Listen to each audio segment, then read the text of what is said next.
It is 3 p.m. Eastern Standard Time. Tim Seppel is talking about nightmares, and we are about to bring you more freaking nightmares. My name is Anthony John Agnello, Associate Engagement Editor at Engadget, and boy, is that a mouthful. Joined today with none other than Associate Editor Tim Seppala. And contributing editor Tim Seppala, and we are playing a piping hot plate of Resident Evil today. We are playing so much Resident Evil today. Tim, are you a Resident Evil guy? Is Resident Evil your thing? Let's see. I played Resident Evil 2 on the N64 because I had an N64 and not a PlayStation. Because my parents, they wouldn't buy me a PlayStation because they said the graphics weren't as good, and they didn't like the idea of me borrowing a bunch of games from my friends that they couldn't control. Whoa. Time out. Your parents actually said the graphics aren't as good? They pulled the tech justification on you? Yeah. No, because my dad would play games with me a bunch when I was a kid. Nice. And so we were at Best Buy once, and I was trying to talk him into a new console, and he was like, he looked at between the N64 and the PlayStation 1 and the demo units, and he said that he thought the N64 had better games, or better looking games. You know, so I got the N64. It's interesting. Time has really told on that one, because at the beginning, it really did seem like, you know, the way that you could do textures on the N64 was better. But man, N64 games have not aged well, whereas freaking, you know, PlayStation 1 games now look almost fashionable. Like, in the post-Minecraft world, those things look sexy again. And wait, new compatibility pack? No, we don't want a no, shut up, Resident Evil Revelations. We don't want your compatibility pack. So, you've been playing the N64 Resident Evil 2 is what you're telling me. That's where you started. The N64 version of Resident Evil 2, and it was when we what was interesting is when on the stream that I did with Ben and Joseph for Majora's Mask, they were talking about how games didn't, like N64 games didn't have full motion video and stuff, but actually, and I forgot about it until after the stream was over, but Resident Evil 2 had full motion video and the CGI stuff, but it was really compressed. And it was really blocky and stuff. But the game played alright. Like, I remember when I first encountered the liquor, I was terrified. Tim, down time out, brother, because I want to get back to liquors.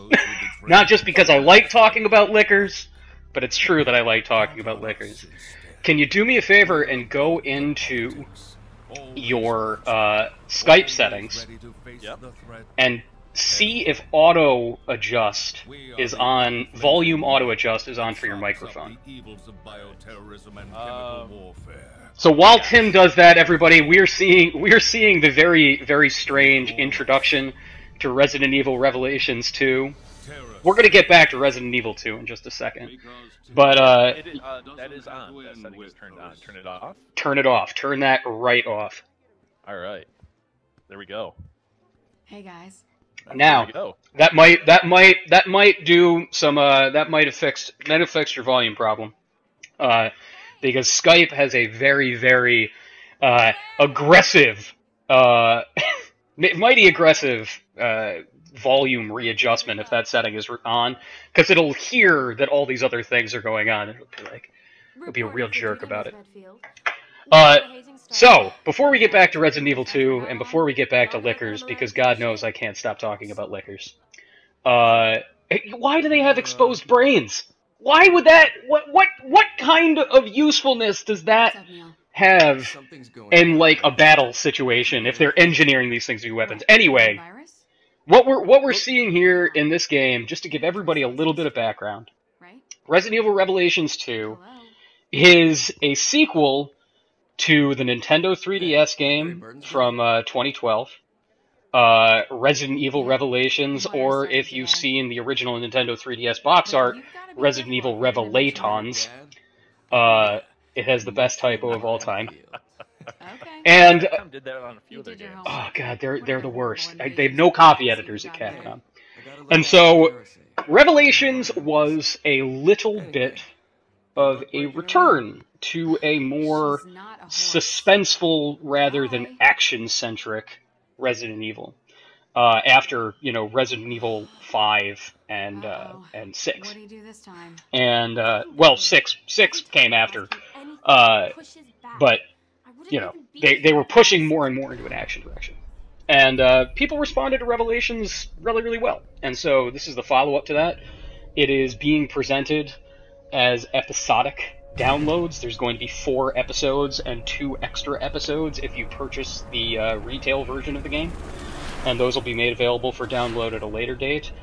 But, even though this is a sequel to the spin-off, it should be noted that this just maintains the insane continuity from all the Resident Evil games going back to fricking 1996.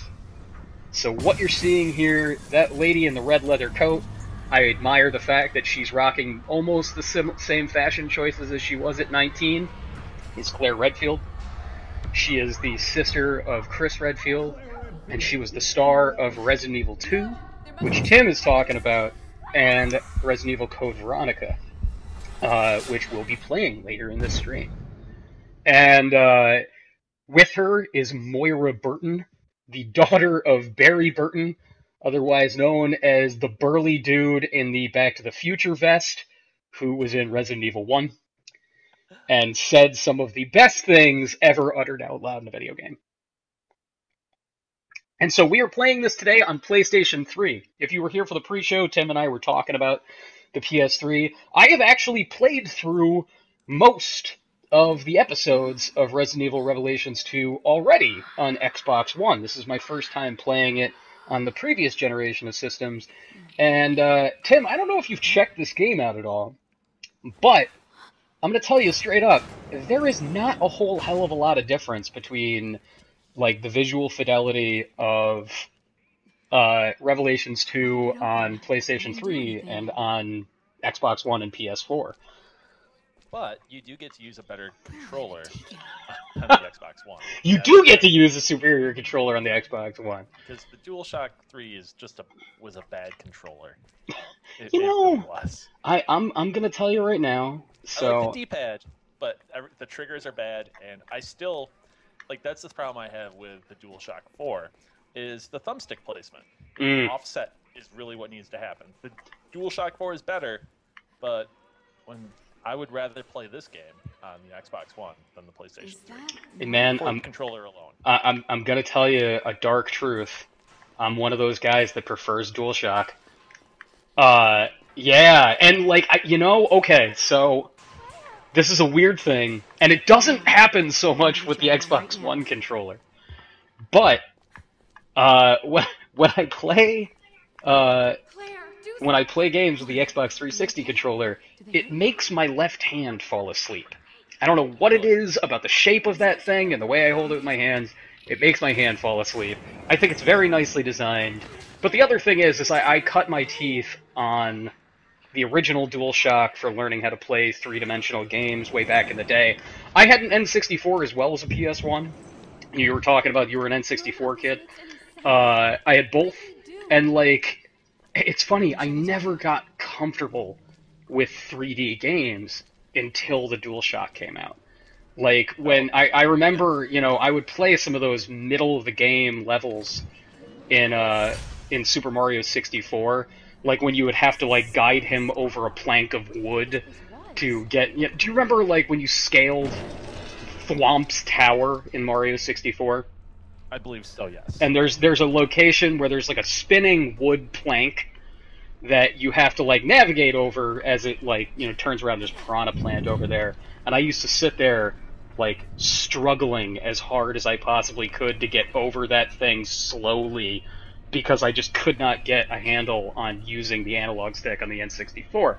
And then the DualShock came along, and I bought it the same day as Ape Escape, which was the first game that was built for the PlayStation specifically around the DualShock, and suddenly I was like, I get this! I get analog control! It all makes sense to me. It really takes a controller or a game to sell you on a controller. one of the big things is people said that Halo, the first Halo, taught people how to use the Xbox 360 or the Xbox controller. Yeah. And I can cop to that, really, because when I got my Xbox, I got it on launch day, and because my dad bought it, because, like I said, him and I played video games a lot together, he wanted Project Gotham Racing, and Project Gotham didn't take full control or didn't use all of the functions that the controller offered, but Halo used every single one of them. It's like, oh, okay, this is what all of this stuff does. This is what this controller is made for. The crucial black and white buttons. Did you hear that? Oh my god. Honestly, those were better placed on the big controllers than they were on the controller aspect. They truly were. They truly were. Everybody, we are going to be doing a lot more original Xbox talk on Thursday. We'll talk about that later in the stream, but we're going old school on Thursday, so get ready. So what's going on here in the game is it looks like you're in a looks like somebody like this facility doesn't have a very good custodial crew. Yeah, nobody's taking care of this. So this place, Claire and Moira have been kidnapped by a paramilitary group. They wake up in this disgusting, very, very, almost stereotypical horror space. And it looks a lot like Evil Within, or the Evil Within looks a lot like this. Oh man, I can't wait to talk about Evil Within, because I think Revelations 2 is basically Evil Within if Evil Within was good. Yeah, I said it. Ladies and gentlemen, Shinji Mikami. I love the subtitle. Oh my god. Yeah, Moira has a foul mouth in this game. Yodel, we're not playing Otogi on the original Xbox. Not yet! Only playing Metal Wolf Chaos, that's all we're playing. We don't have a copy of Metal Wolf Chaos. So, when the first time I played this was in a demo, very early after they announced this game, actually. Capcom had a little event where people could come and check it out. And this was the sequence they were showing, like the very first little combat and exploration area. And something I really, really like about Resident Evil Revelations 2, and something, that Revelations 1 did much better than Resident Evil 5, is there is some exploration here. You do sort of wander around and sort of have to find out where you're going, although in this early section, you're very much getting funneled down a singular path. So, Tim, you were talking about Resident Evil 2 before. Resident Evil 2 remains my very favorite in the whole series. I love Resident Evil 2. Go!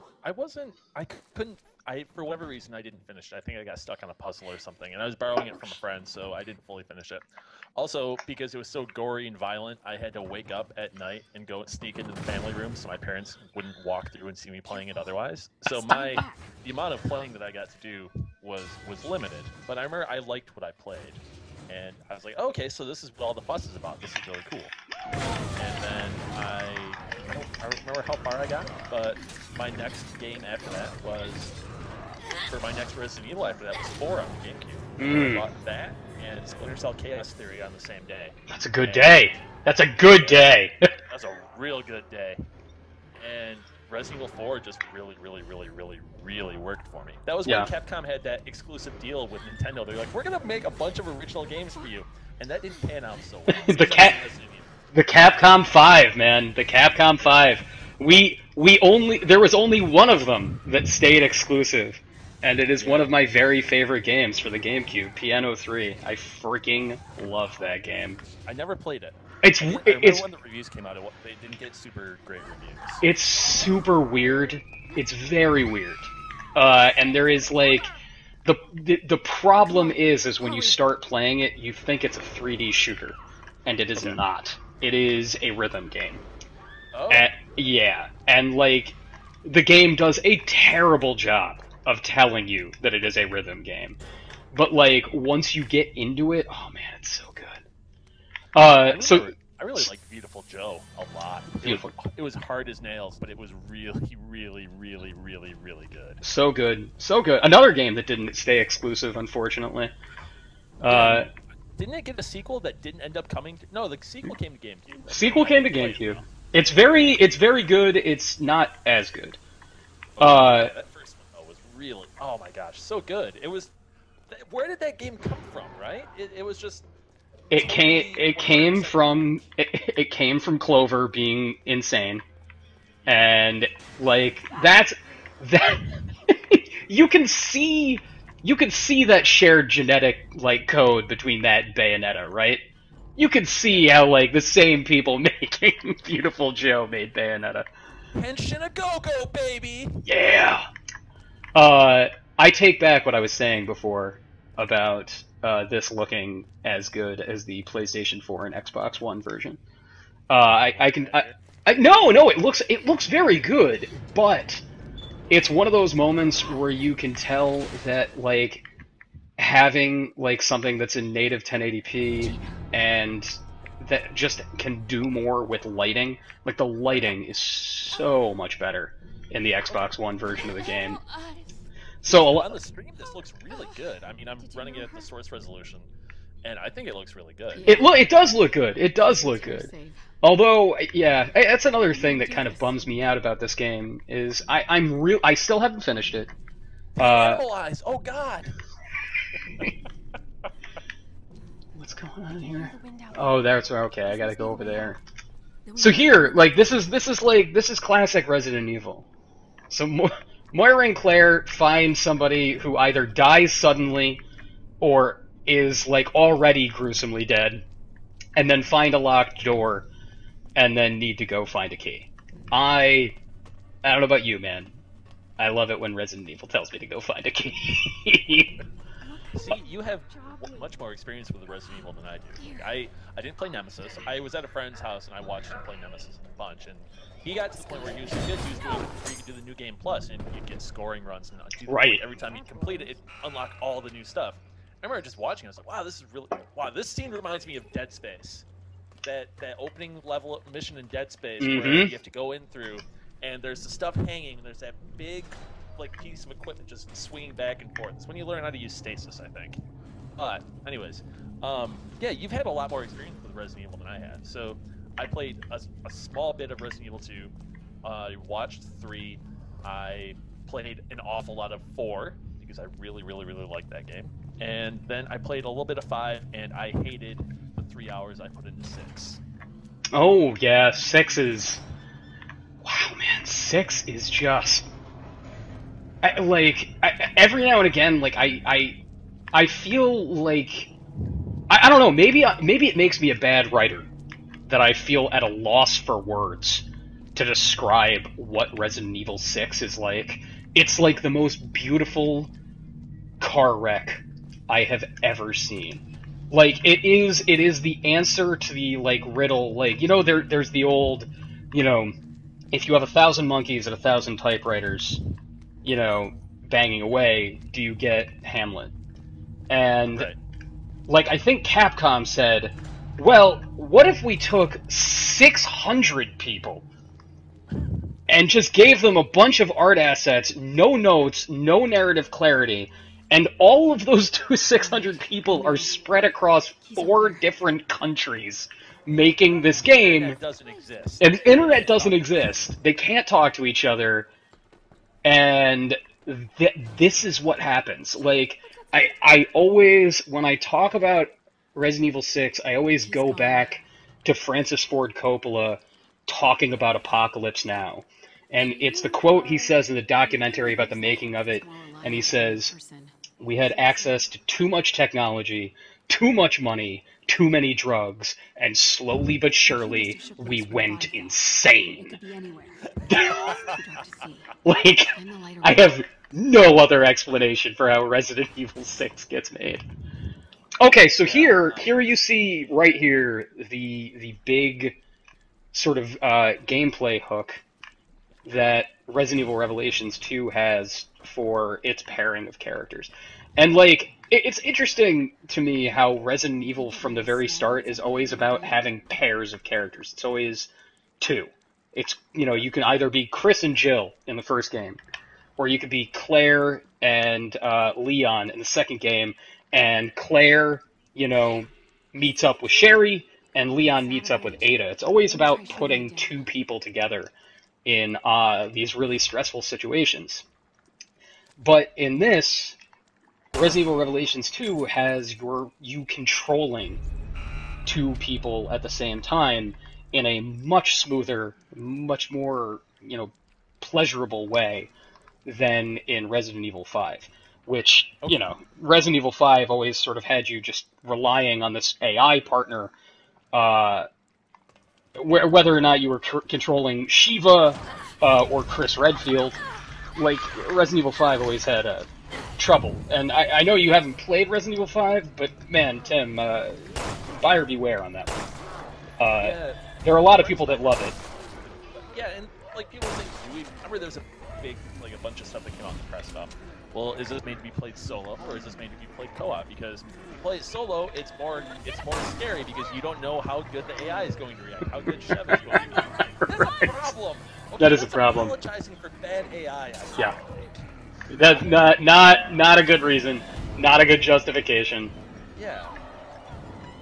Yeah. So, I don't know. oh crap! Oh, Nope. You were in a world of pain. Oh man, my favorite Resident Evil tactic after 4, which is always shoot people in the legs rather than anything else. Because it knocks them down. You always want to shoot them right in the leg, like this guy. Boom, go down. Yeah, that time. Do you remember in Resident Evil 6 when the UI changed for every different character? Oh my god. Oh my god, Resident Evil 6, why? Why do you exist? Something I do love about... God, I remember the first time I played... What sequence in Resident Evil 6 did you play? Did you play Leon? Did you play Chris? I played Leon and I played Chris. Yeah. I was playing with a PR buddy, and he wouldn't admit how bad. You need to stop. I was like, okay, you are not repping this game, and this is a private conversation between you and me. You need to stop apologizing for how big a piece of crap this is. I am about to die. I'm going to die right now. Yeah. The game. Yeah, you started at the university with Leon, right? Right. And with Chris, you were in Japan or right. in China. And like I remember when I started Chris's game, I was like, this is the worst siphon filter game I've ever played. That is what this is. You're gonna make this. I did. I got out. I got away from those punks. I love in this how at the very like start of this game, it's a very like organic way to tell you how everything is about to work. Like, it gives you a gun. You have a gun. You're like, all right, I have a gun again. But then it immediately only gives you 8 bullets and then puts you in a room with 4 freaking mutated Toxic Avenger-looking dudes. And the other character says, just run. So you automatically have this nice way of being like, all right, this isn't going to work in the same way as, this isn't going to work in the same way as Resident Evil 6. You're not going to be sitting there with a machine gun blowing everybody away. Ammunition is scarce. Get the hell out. Can I already open this? Do I have an... Yeah, do I have the... Oh, I don't have the crowbar yet. Alright, so Moira... Here are the things that Moira does. Moira can look around and find things in the environment. Okay. And... Which I actually... Like, it's funny. At first, when I started playing this, I was like, oh dear god, game, are you really going to do the thing where you have one character be the flashlight? Like, are we really going back to Doom 3 rules? Is that what's happening here? How does that flashlight compare to the flashlight from Alan Wake? That's what I want to know. So much better. It doesn't blow anybody up. Nobody... Like, I remember the thing that really stuck out to me about the flashlight in Alan Wake is that beam actually felt like it had some depth. Like, it wasn't just like a bright dot that was moving around the screen. It actually felt like, the beam was projecting into the environment. That really did it for me. I liked that. But the rest of the game was, yeah, that game had some problems. So Moira here, Moira Burton with the flashlight, she also, like, something that she says in the story is, like, she refuses to take a gun. And she's also, like, very, sort of dismissive when her father comes up, Barry from the first Resident Evil game. she's always like, oh, I hate him, and like they clearly have some kind of contentious relationship, but I haven't really gotten to a point in the game where it's made clear why she hates guns and why she hates her dad, other than like, she's clearly in her early 20s, and it's just like, I hate you, Mom and Dad, I'll never be like you, I'm gonna go, and she does essentially go join the Peace Corps. That is what is happening here, except it's called TerraSave, and they fight lickers. Oh, wait, what? Yeah, literally. So they're part of it, like an NGO, like Moira and Claire in this. Oh, here we go. This is the introduction of the main bad guy. Who the fuck is reading poetry? And Moira's So just they- dropping they F-bombs. fight liquors. Just specifically, like, they go to play. There are liquor infestations, and that's the only places they go. If Yeah. there's Nemesis there, they don't go there. They don't go there. No, Only if they're liquors. only liquors. This is a liquor-only operation. And who exactly are you? I'm refraining from saying a lot of things right Good! Good! now. Those jokes are way too easy. And They are. offensive, so I'm not gonna make them. And everybody's thinking them. That's you always want to just go right up against the line. Yeah. By the way, somebody, if you liquor infestations like bourbon and vodka, exactly. That's okay. I Boom. can those types of liquor jokes. Those are okay. everybody, this is a pun-friendly space.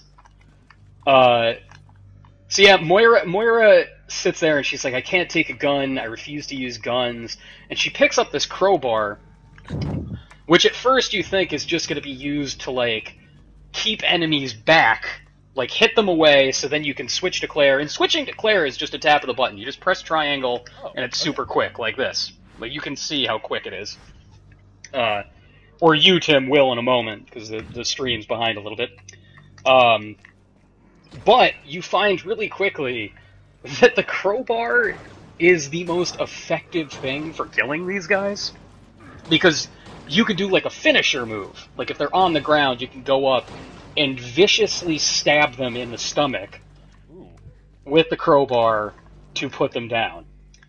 Yeah, and check it out. There's everybody. Look at this. There is a bona fide map. There's an actual map that showing you multiple hallways. There's a weird gear thing here that you need to find a piece for to solve, like to get through this door. Very classically styled Resident Evil stuff, although still not ideal. Yeah, I believe I read an interview, and it was I forget where it was though, which I feel bad about. But it was an interview with. And I forget who it was with as well, so I feel even worse about that.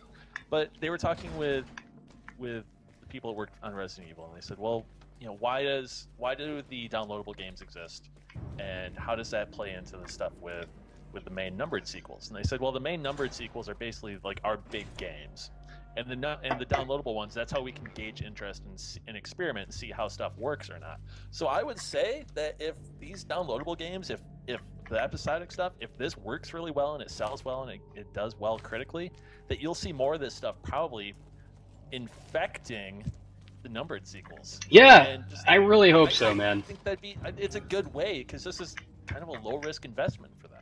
Yeah, and like, in some ways, that's not the best thing in the world, because something like, as much as I really enjoy playing this game, and I do, somebody in the chat had just asked, is this worth $6? Because the episodes are $6 individually, and and there's 4 of them, correct? There are 4 of them, and if you buy the whole thing, you get 2 extra ones. I can tell you unequivocally that this game is worth $6. Like, it is very, very enjoyable. It's very, very cool. That said, it is lacking one of the things that made the old Resident Evils so awesome, which is, like, I love, and, if you've played 2, you know that, like, the environments are so detailed. Mm-hmm. And Resident Evil 2 and 4 are great examples. Ooh, Red Martian, I got a question. Does the ammo count for the computer-controlled character? So, the computer-controlled character can pick up ammunition, and it doesn't automatically transfer into your inventory. because there are limits on your inventory, and I'll actually show the inventory really quickly so you guys can see what I'm talking about. Claire has 10 slots, and Moira has 5, and the same breakdown is for for Barry and Natalia. I don't think that we're going to get to the portion of the game that has Barry and Natalia before the hour is up. But so these slots can fill up pretty fast by the second episode of the game. You know, you'll have bombs, you will have extra items to make tourniquets, because you can bleed if you get attacked, which is unusual to run into in a game like this. But, oh, here we go. This is where you have to boost up Moira, and they're like, this is also not too dissimilar to things that you see in Resident Evil 5 and 6, where the two split up, but it's not nearly quite as annoying as it is in those games here. But yeah, so your partner character who doesn't have a gun can pick up ammunition and hold stores for you. Okay. Here's a little now, unlock. When they start using the ammunition and they start using their guns, does that count against the ammo reserve that you have if you switch back to them? Yes. Now I can't remember.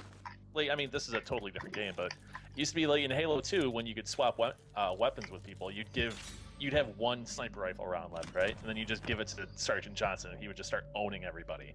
Be like, okay, that was okay. I was wondering if it worked that way in this. Yeah, I actually I don't know, because I never got to a point where I had to really worry about it. I was always unlock. Did I unlock it? Yeah, I unlocked it. Here we go. Claire, this way. So I unlock the door. Claire comes in here. I will say, for only $6, the first episode, all this stuff feels very tutorial-y, where it's like, you do this, you could do this. And it's much more substantially sized than you first think. The first episode takes about 2 hours to play through, which, there are full retail-priced games that only last 2 hours. Or have 2 hours of gameplay in them total. Hey, what up, the Order? Oh, donk! Tim, you tried to warn me. Speaking of the Order, you tried to warn me. And I don't know why I thought, oh, he's crazy. It can't possibly be that bad. And, it's so shockingly bad that I am still... Here, you get to see how Moira does the finishers there. It's brutal. He just shoves a crowbar into a guy. Like you do. Yeah, playing the Order...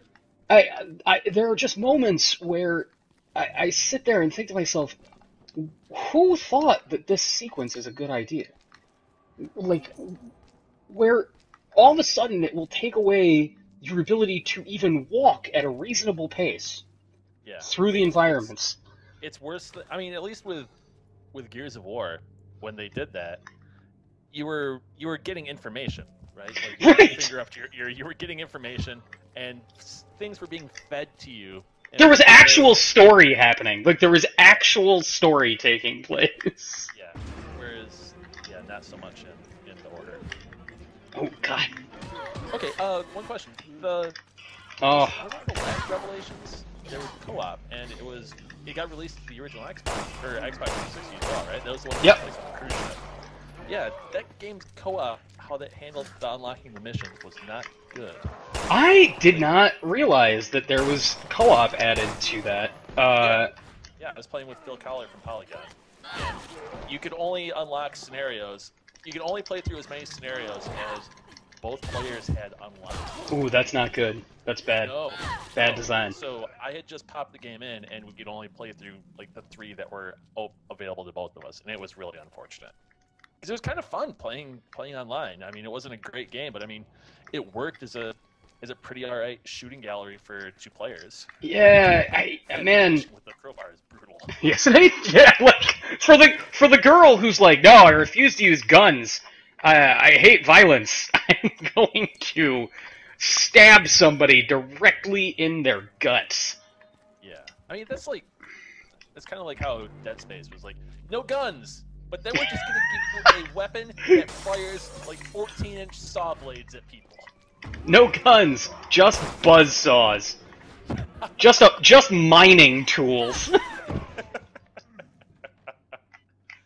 I would love to go back through that game and just play it. Well, I mean, do a new game plus and then play it with a fully powered up plasma cutter. I think So really, really fun because there's an achievement for it, and that's back when I actually cared about achievements, which I don't anymore. did you realize the first time you played Dead Space that the ammo drops are procedurally generated based on what weapons you're carrying? I think so. Yeah. Yeah, and so once I realized that, I was like, wait a second, I'm not going to use anything but the plasma cutter. Because that is super good. way better than any other weapon. And so, like, Force gun's good too. Yeah, the force gun's cool, yeah. Yeah, because you can push the people, the necromorphs into, like, the place where the gravity is screwed up and then get impaled on the ceiling.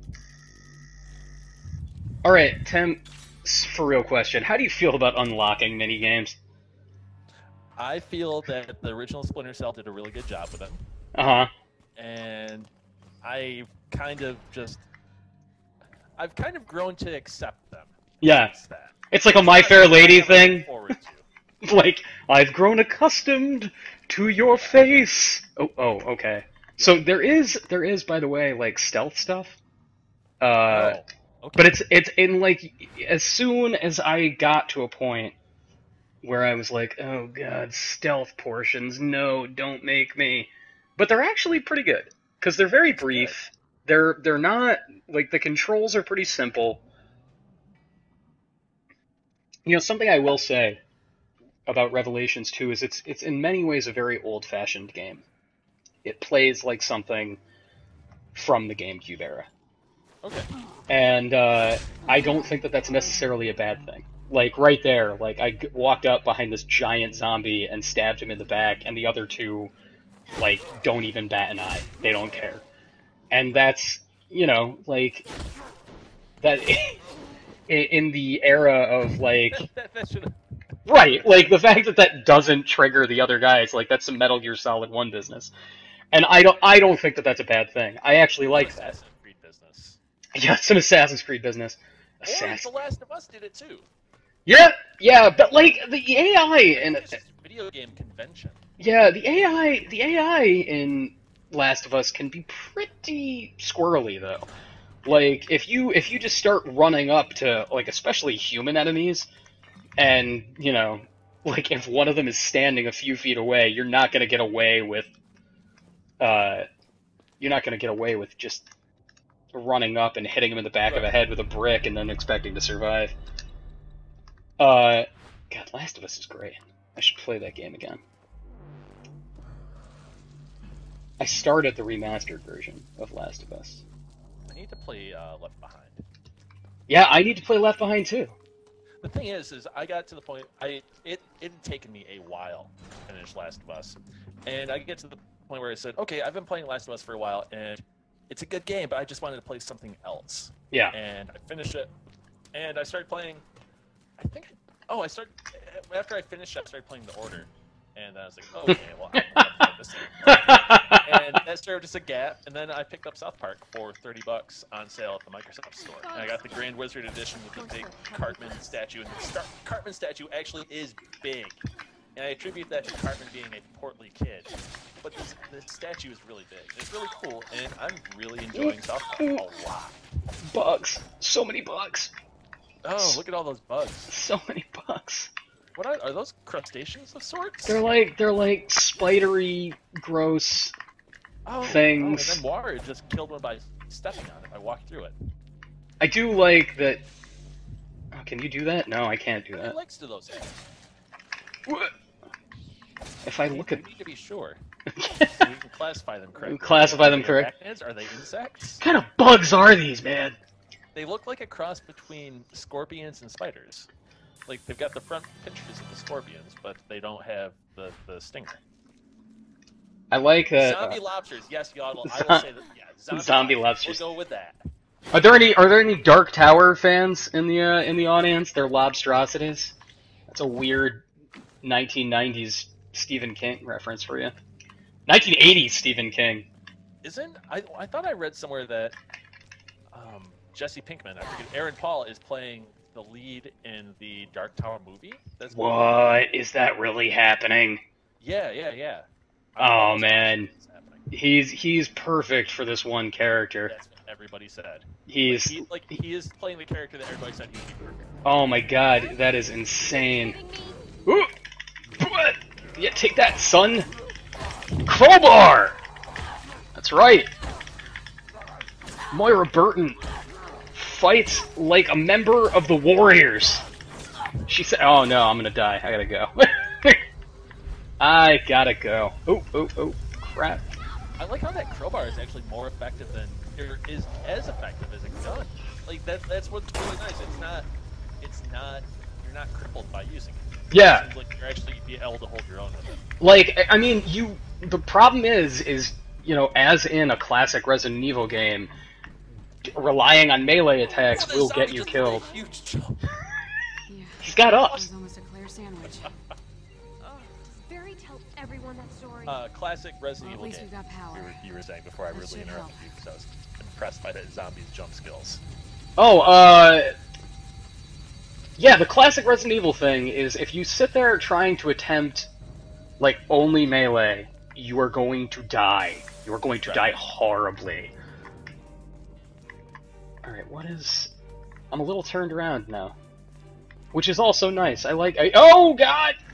No, friend. Shot in the leg. Moira. Bam!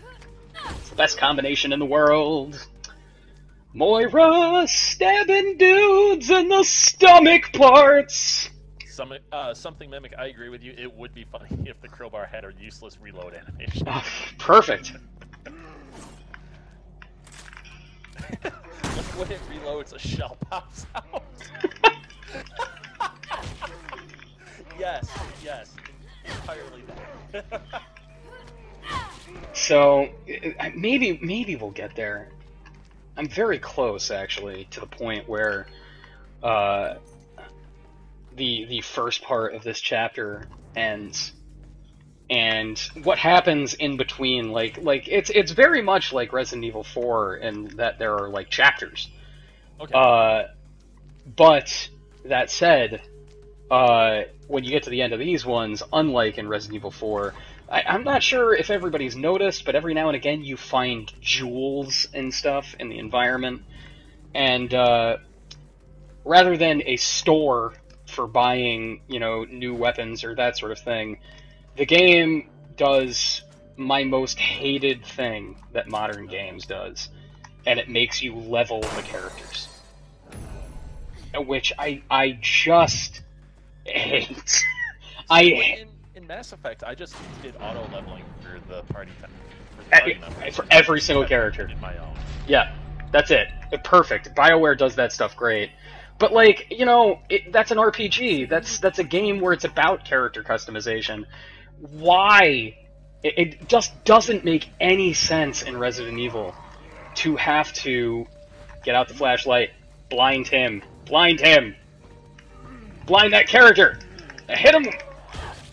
Yeah, you can blind people with a flashlight, which I really like. Yeah, like, why would there be a thing where Claire and, you know, Moira would all of a sudden need to spend a bunch of jewels to, like, oh, now your crowbar is more effective? I hate that stuff. Like, Just run the jewels. they can't run the jewels! Run them fast! What do you guys not get about running the jewels fast? You've been told to run the jewels fast. They're also drones over So yeah, you're seeing this. So what I just did, and unfortunately I did it very quickly, because otherwise this portion of the game is very, very difficult. Oh crap! Oh crap! The fire's not doing its job!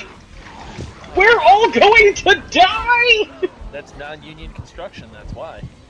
Oh crap! Oh crap! Oh crap! This looks like a really bad situation, but on the screen there is one person. There are zombies that are on fire, but the fire is not doing anything as much. Oh yeah, that is supposed to. That is just supposed to kill them. What? Can you turn that? Or is there not enough time to guess my guy? So the whole point is to turn it in the way of the door. Oh, how many shotgun shells do I have? Oh my god, everything sucks. Is that guy dead? I hope that guy is dead. You! Leave the young lady alone! No! So there's a dodge button, and I am failing to use it effectively. Stop being bad at games, Anthony. I'm working on it. Oh my god, this is so bad. What? Yeah, that's right. Ducking, son. I think he's dead. I'm pretty sure he's dead. Alright. Gosh, your screen is so full of blood. How are you seeing this? I'm working on it. I'm working on everything here. Alright, give me Moira. Give me... Oh, no! Come on now! Alright, give me Moira. Give me... Pass. Give me Claire. She's no longer bleeding. That's really annoying. Whew! More annoying than Call of Duty's like, damage indicator when there's just blood all over the screen and crap. Yeah. Alright, yeah. So I should have died there. I cannot believe I got through that. But we have, everybody, if you are just joining us, welcome to JXE Streams. My name is Anthony John Agnello, Engadget's Associate Engagement Editor, hanging out with Contributing Editor Timothy Seppala. We are playing Resident Evil... Ladies. Get out of here with your... Stab that guy! Alright, this fire is not working like it's supposed to. Let's go. Claire, let's move. Marines, we are leaving! We're playing Resident Evil Revelations 2, and I am lucky to be alive. Get... Oh, that's alright. There we go. Open this door, and we're getting the hell out!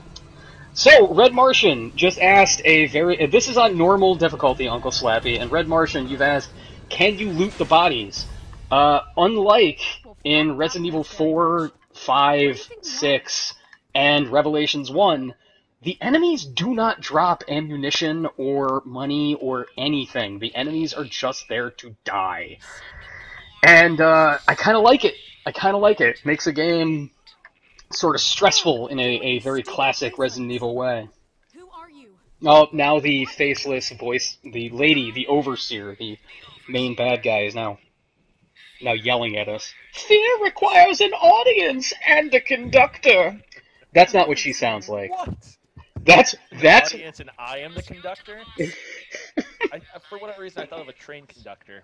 And that was Resident Evil 0. It was on a train. Oh yeah, that's right. Resident Evil 0 does have a train. Yeah, it was Snowpiercer before Snowpiercer.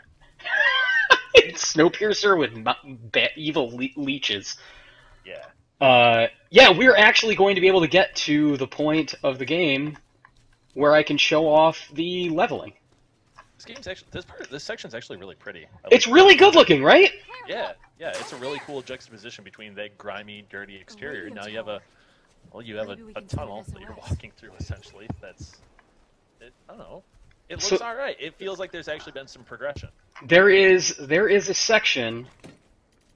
Now again, I do wish very badly that the environments were as like sort of detailed and weird as they are in Resident Evil 2 and 4. Like, you know, where you walk into a room in Resident Evil 4 and then you turn a corner and there's like an altar covered with candles and skulls and like rotting food. I love that kind of detail. Oh. That's the very first house you walk into, when Leon is like, "Excuse me, sir, do you know where I can find?" And then the guy tries to stab him. You can do it. Yeah. But I wish that these environments weren't so generic, but they really are like very pretty. Like, yeah, definitely. Like, I'm a huge sucker for ambient storytelling. Yeah, big time. I will take ambient storytelling over some voiceover, or what's worse, an audio log.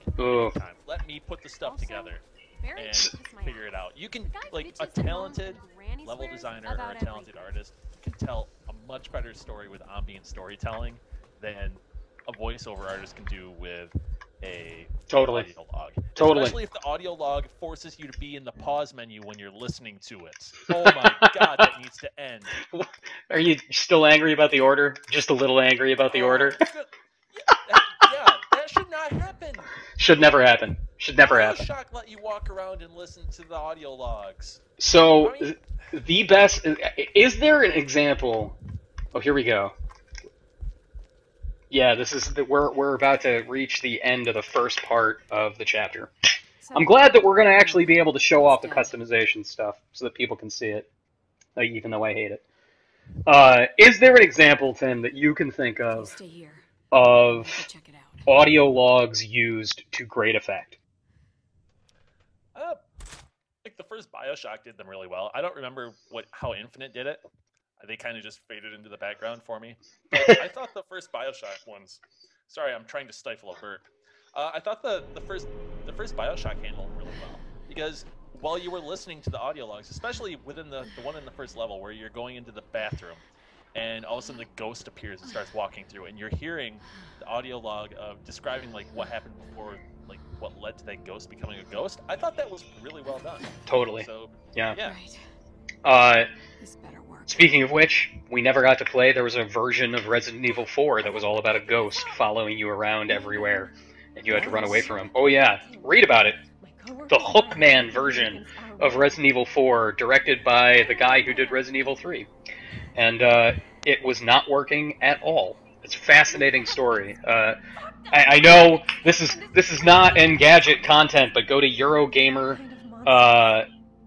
.whatever. Eurogamer has a wonderful feature. .net, a wonderful feature on the lost version of Resident Evil 4.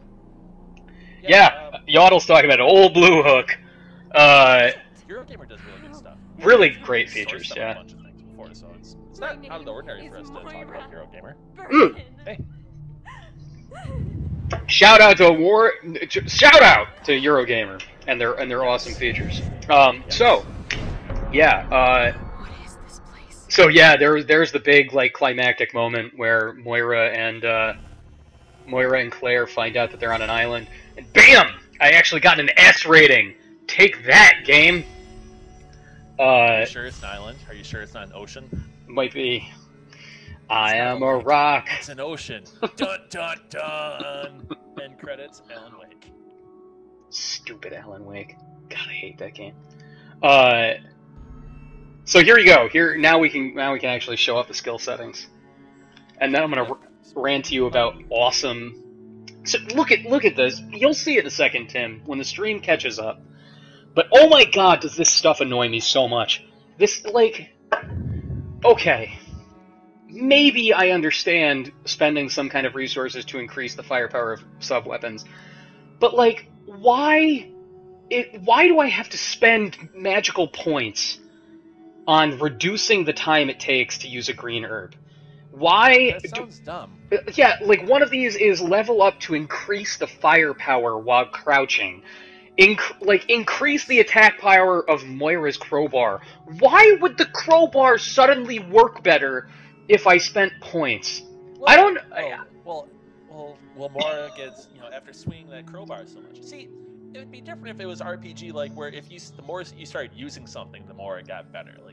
Like how Insomniac does their weapon systems, right? Mm-hmm. It would make more sense that way. Right. Because you say, okay, Moira, she's getting more adept at swinging that weapon. She's getting buff.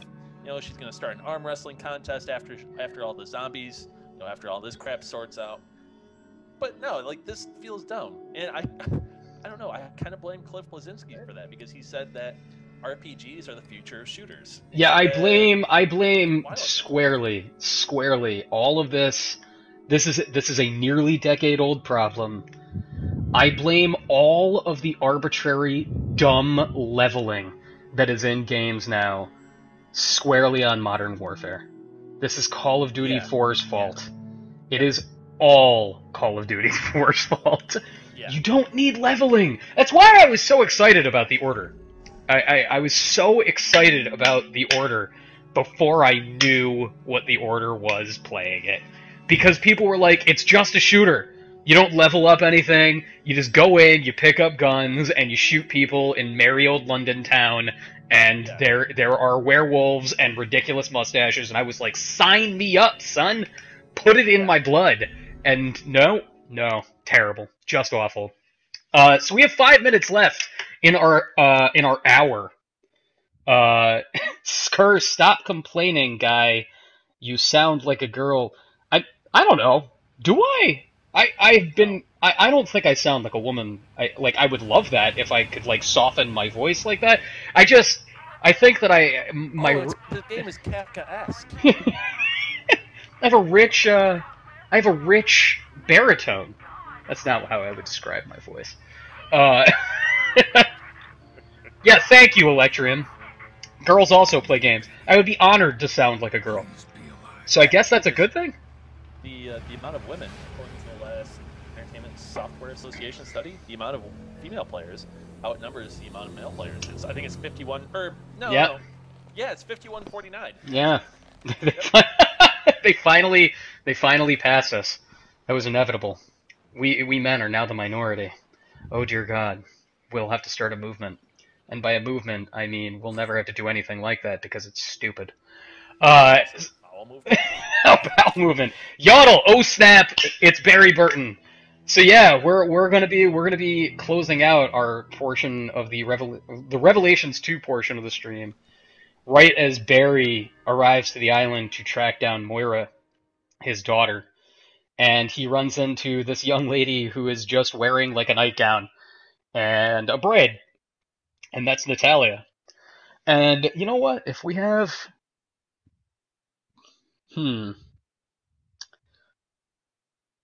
let's see if I could actually get in, if we have enough time. No, Barry's just done being Barry. God, this, like, yeah, it definitely looks better on Xbox One and PS4, but damn, does this look good for a PlayStation 3 game. Still, to this day. Yeah, it looks good. My question, though, is so you arrive at the place where you leave off with Moira and that other lady whose name I immediately forgot. Claire. Now, when you play as Barry, Claire. Now, when you play as Barry, you don't have to go back through that factory and crap, do you? So you do. It's totally different. Well, and so at first I was like, oh God, are you recycling this whole environment? Are you going to make me do it twice? And it seems that way at first, but it actually does a good job with it. And it is, I would say, akin to if you play both scenarios in Resident Evil 2, how you visit some of the same stuff, but it is a little bit different. Like, your path through it is totally different. And so it's not like an N64 era rare game where they're like, oh yeah, now you have to go through there because now, or like Jet Force Gemini. Oh, now you have you're controlling the dog who has rocket boots and he can go get these collectibles. Right. All right, so you're a Resident Evil 4 fan. When I started playing the Barry portion, this is the very first thing I did. I was like, oh my God, there's a crow over here. Yeah. And so, yeah. it's the very first thing, and disappointment of disappointments. Crow goes down, no items. Look at this. No items! It's a really strong wind. It's real, yeah. Oh, there's a bottle over here. Old Barry, picking up empty bottles on the beach. Red motion. Wait. He only brings 6 rounds for his revolver and 60 rounds for the rifle. WTF, Barry, that ain't being prepared. Barry packs light! Barry don't need no weapons! Barry uses his fists and his beard! Wait, liquors show up in DayZ? What? No, really? Something Mimic says that happens. Lies, Something Mimic. Lies and subterfuge. So, we're actually... Oh, it won't let me switch to Natalia yet. So, Natalia... Barry's sequences are a little bit more stealth-focused. And once you do, like, you sort of very quickly move through the prison facility that Claire and Moira were in. Okay. And go outside, and that little wooden bridge that Claire and Moira go over, you can't get over it anymore, because it crumbled. So you have to go the other way.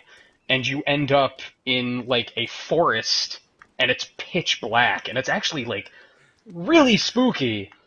Oh. And we're actually not going to get to it, but the funniest part of that is the fact that it is almost identical to the second level of the Evil Within.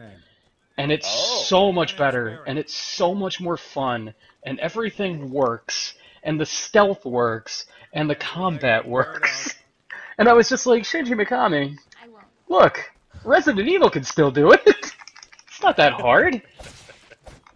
Which is not fair. But yeah, ladies and gentlemen, we are halfway through today's JXE Streams. We are playing a whole hell of a lot of freaking Resident Evil. Those of you who joined us for the first half got to see a goodly sized chunk of the beginning of Resident Evil Revelations 2. You can buy this episode and episode 2 as well this week. The individual episodes are $6. And you can buy the full 4-episode season for $25, and that comes with 2 extra episodes. And you know, like as much as it is like, yeah, episodic game, blah blah blah, it feels very much like Resident Evil Revelations 1 in terms of flow. So don't let the episodic nature of it turn you off. We are going to switch now to a little bit of an old school Resident Evil, a little bit of a we're gonna bring it on home to Claire Redfield's most recent appearance in a Resident Evil game before this, which is Resident Evil Code Veronica. That Which was originally on the Dreamcast, correct? that was a Dreamcast original back in the year 2000, and we're unfortunately not going to be playing the Dreamcast game today. I actually tried to set it up. Yeah, how would you do that?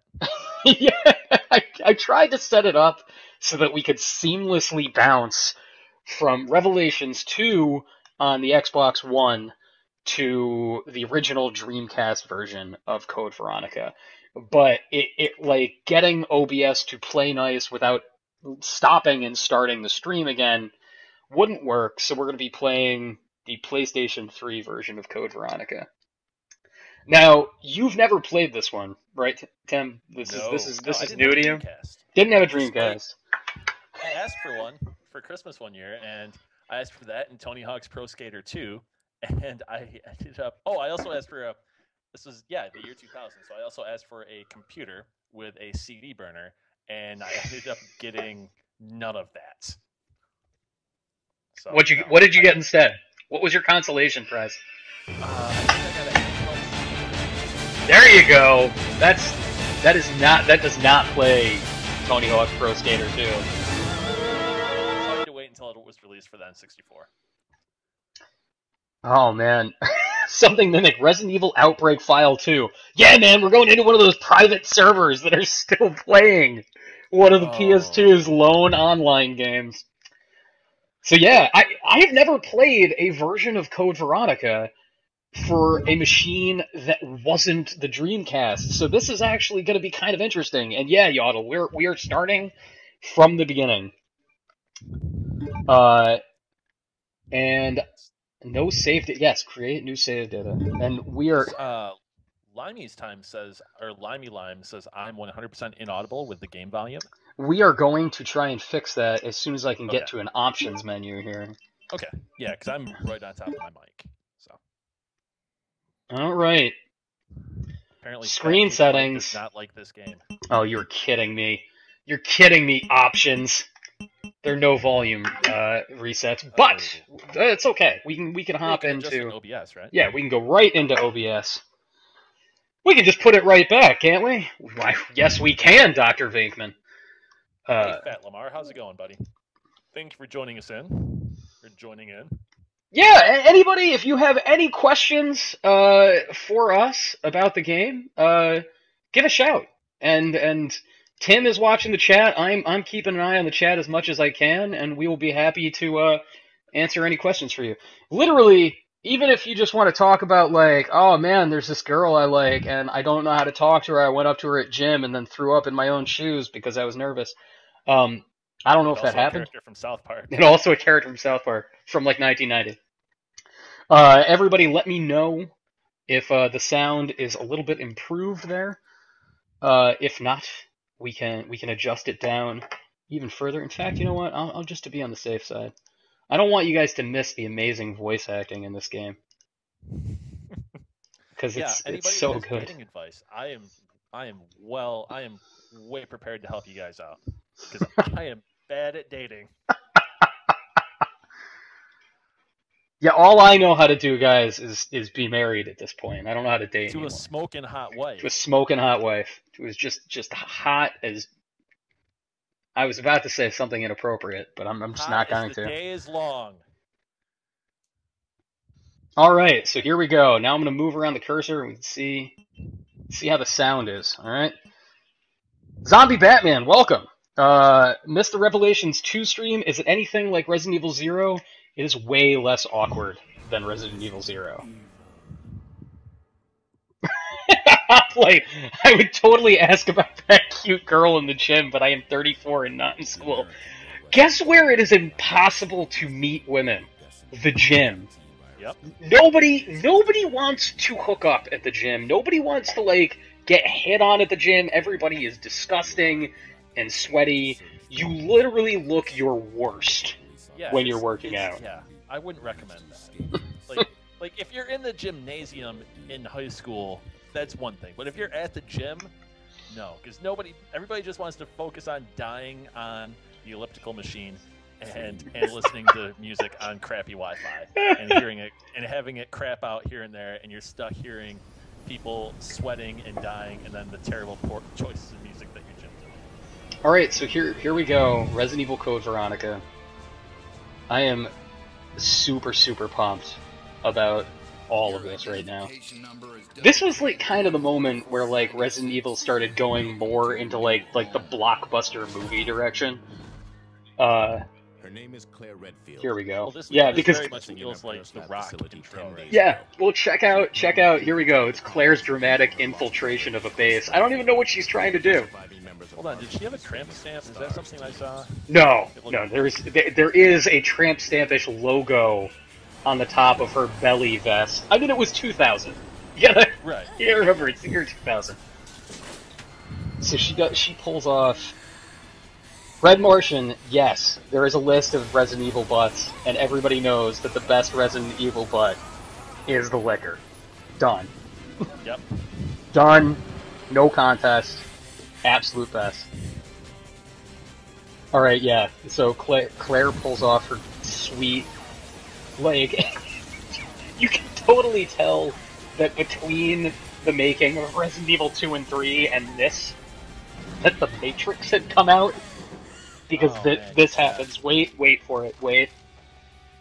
God, the artifacting on this is really bad. Oh gosh, this is. Wait. Well, Perfect Dark did something like this too. Oh my god! Oh, whoa! No, you haven't even gotten to the best part, my friend. Just. Yeah, when she jumps down the thing. No, wait. The stairs. Oh, you'll see. You'll see when she lights these dudes up. Actually, Claire's got a nice butt. I'll give it up. Both Redfields. Chris and Claire. Nice butts. Oh, yeah. Oh my gosh, this is... Oh. Yes! Oh, hey, do you remember that other Resident Evil game that wasn't good? Operation Raccoon City? Oh, I didn't play it. Oh, I heard it is a nightmare. I heard it's like one of the worst things that came out for the last round of consoles. It's really bad. It's not okay, even a little bit. It's just really bad. Yodel, yeah, the Redfields have good genetics, man. Straight up. Actually, wow, this is, I can't remember if this is, like, this portion of the FMV is in the original. So this is Code Veronica X, which is a sort of slipshod HD remaster. When Capcom was like, HD remasters, we can do that quickly and cheaply, and they did, and it didn't really always work out. But a friend of mine just bought the. He's not in chat. I'm surprised he isn't. A friend of mine just bought the Resident Evil 1, the HD, the remaster of the remaster, and I was at his house and he was playing it, and it looks really good. Oh, dude, so good. I poured like 15 hours into that in January. And I cannot recommend checking out the HD remaster of GameCube Resident Evil. Like it is the best version of that game that exists. Yeah, it looks really, really, really good. I mean, he was playing on I think he has a 75-inch or a 70-inch screen, and it looked good even at that big of a, that resolution running at that big of a display. It looked good. Look I at was this. pretty impressed. Look at this HD menu. So much better than Dreamcast. But there's no VMU, so it's not that awesome. I was gonna say, are you reflexively looking down to see what your VMU is saying?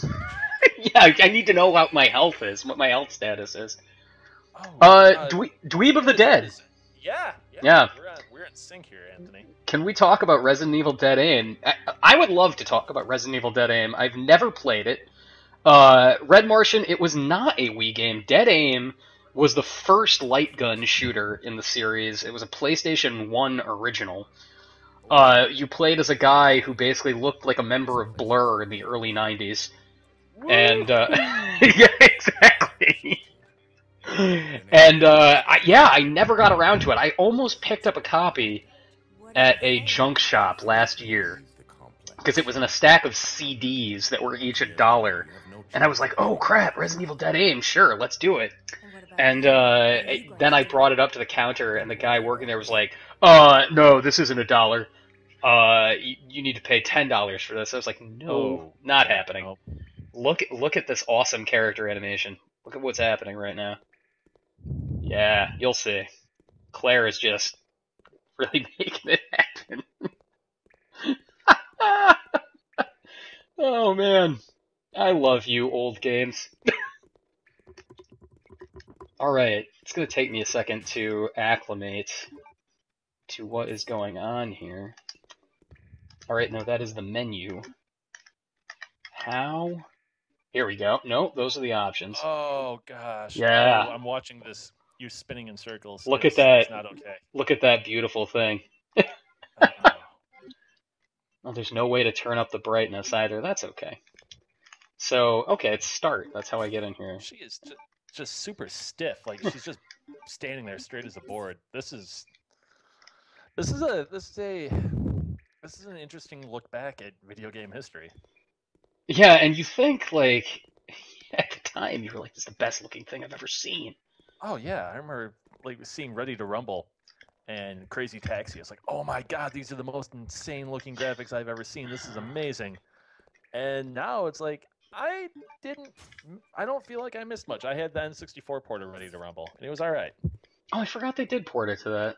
Yep. Ray Knight, she just has good posture. She does just have good posture. Ready to Rumble even got ported to the PlayStation, which was kind of crazy. But yeah, like that was one. Like I was talking about, my dad and I used to play games all the time together, and we played Ready to Rumble, and he was unstoppable as Angel Raging Rivera. I could not beat him, and he wouldn't ever use anybody else, so I would never have a chance. And it was embarrassing. Like my dad just wiped. Just floored you. Yeah. The only game. The sequel came on. The sequel wasn't as good. The only games I used to regularly play with my father, which I suppose shows how old I am, is we used to go to an arcade called Playland, and we would play Bad Dudes and Altered Beast together. Oh wow. Yeah, my dad loved Altered Beast. It was his fave. Oh man, Dweeb of the Dead. Has anyone played Resident Evil Gaiden? I have always wanted to, and where did that appear? It's super familiar. I just don't know what it was. It is a Game Boy Color game. Oh. Yeah. And One of those, right? I have plenty of things that will play Game Boy Color games. Right. I do not have a Game Boy Color. Oh, Claire, are you really surprised that there are zombies? Why are you back? Come on. You knew this was going to happen. Why are you surprised? Now, what city does this take place in? Where is this? Alright, so this is the other reason that it's fun to play with Resident Evil Revelations 2, is that this also takes place on an island. Oh, what? So after Claire attacks Umbrella, I love that, like, everybody's always like, Resident Evil needs to be rebooted. Resident Evil needs to be rebooted. And Capcom's answer to that is always, nope, we are just going to keep the continuity going. 20 years strong.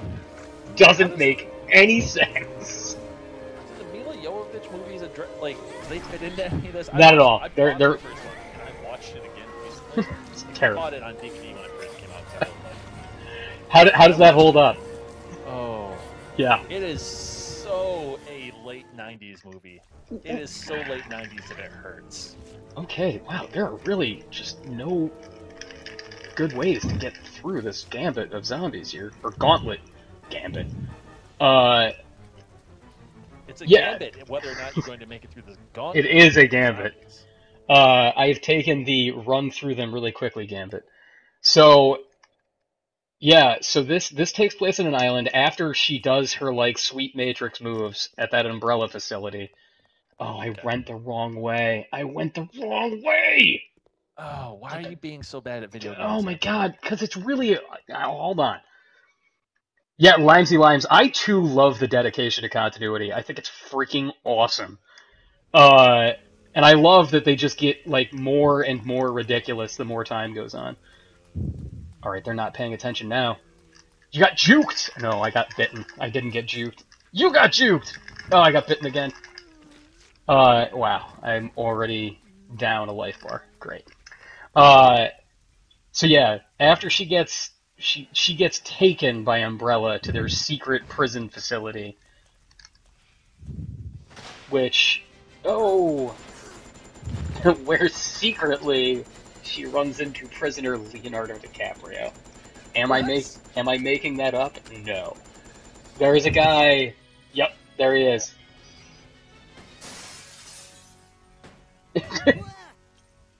Best voice acting ever. Who are you? Wait, you're not a zombie. Well, great. You're a girl. Wait right there. I'm coming over. Leonardo DiCaprio. In cargo pants, wearing a choker. Little I'm just. Everybody, let's go to the X Games. Make one wrong move. Shoot. He basically is one of the Hardy Boys from the Attitude Era of the WWE. Yeah. He totally is. And I'm guessing. Oh man. Except he has a super androgynous face. Wow, Fat Kid fight with the Jar Jar Binks drop. Nicely done. Nice. You know, I'd heard that the HD upgrade for this was really, really bad. This is, like, as good as you could make this game look on a high-definition screen. Yeah. Well, the one thing that I want to say is, like, video games have a hard time with preservation of history. And this is something that I've been thinking about a lot lately. And it's nice to see that, you know, we're getting HD ports of stuff that's appeared on other consoles. Yeah. Because it's allowing us to carry our history forward. I mean, like, you can pop open your 3DS and you can play the original Mario Brothers, the original Super Mario Brothers, and that's great. That's a 30-year-old game, and the fact that you're going to be able to do that and carry it forward, and that stuff's always going to be available. Nintendo's doing it really well. Capcom's doing it well. I don't know. It's too early to say how well other studios or other companies are doing it, but I'm Sega's doing it. Pleased to see that's happening. Sega's doing it terribly. Sega is just like Sega on the one hand. Like, the fact that they let M4 do all of their, you know, arcade ports for Nintendo 3DS, like, the recent version of Afterburner and the Sega Classic series that they're doing there is really, really great. But, like, you know, Sega just has this infinite library of great games for, like, the Sega Saturn and Dreamcast, and they're just gone. They're just gone. Right. And like, the company is going to cease to exist. Before... Oh, crap! Zombies! Jeez. Oh, man. It is really hard to get used to the controls on... There we go. Oh, camera! Just wasting ammo. Just don't even care. Alright, God, I have not played this in so long. So, this is a little bit of a look at, like, what I was talking about in comparison to Revelations 2. Like, I felt like the environments are lacking in the detail department. And I love this first room in Code Veronica. Like, you go into, like, this disgusting, like, mess hall. There's stuff strewn all over the table. there's the lamp swinging overhead. I like it. You always get this sense that something, like, you get a sense of the history that had been going on here. Yeah. And Like, oh crap. And that goes back to what you were talking about with, like, ambient storytelling in games. Yeah. Like, where? Oh, there we go. Yeah, like, I would say that the best bit of story in all of Destiny was at the very, very, very beginning when you're on the other side of the wall in Russia, and you see that huge lineup of cars that just is totally screwed. They're all rusted out and bombed out, and there's nothing they can do, and that highway is broken. It's like, something terrible happened, and all these people tried getting out, and they were screwed, and they couldn't do it. That was the only bit of the only moment that there's any storytelling. Yeah. It's the only scene of story in Destiny. Yeah. Was it Fallout did that too in the Fallout 3 did that a similar thing in the DLC for the Pit, where you're crossing over that bridge and it's full of rotted out cars, and then there's enemies, there's dogs I think that are coming through the cars, and you have to jump across from car to car, and if you fall off the cars you're screwed. Well, you're not totally screwed, but I mean, you have to deal with the enemies as opposed to just walking along. And I think, yeah, Fallout 3 did a really good job with ambient storytelling as well, as much as I can remember. Yeah, Bethesda's just great at that stuff. Like, they're just very, very good at making sure that their worlds feel very, very lived in, and God, everybody's talking about railgun shooters. Some wonderful, wonderful railgun shooters. Since we're on the topic of, like, horror games, did you play Dead Space Extraction? I briefly played Dead Space Extraction. I played the PS3 port. Oh, yeah, that came with Dead Space 2. Yeah, it came with Dead Space 2, and I liked it well enough. I played, like, the first few levels, and then sort of just got bored and moved on to other things. And then moved on to Dead Space 2, which, unfortunately, I thought was very disappointing. I was a much bigger fan of Dead Space 1, and I think, like, that was not a game that should have doubled down on its story elements. Like, Yeah. Story is not what was interesting about Dead Space. Like, the place was what... Oh, crap! I will say, though, like, the one good aspect of Dead Space 2, and the thing that, I don't know, I really liked, was Ooh! how... Oh, no! Whoa, you are literally backed in a corner, sir. Stop biting my feet! Little bit of The one thing that Dead Space 2 did really well was how they reintroduced the Ishimura. Because, oh my god, when I was walking up the gangplank to go back on the ship, like, my thing with Dead Space, the first Dead Space, is it was the first game that I played that was really, truly scary. And, like, I felt, after I turned the console off, like, I was still in a kind of a state of panic. Like, I could feel it in my chest. And if anybody else had the same way in chat, please tell me I'm not crazy. But yeah, I felt like I was like, okay, I need to stop playing this after an hour and a half because it is so stressful. I can't do this anymore.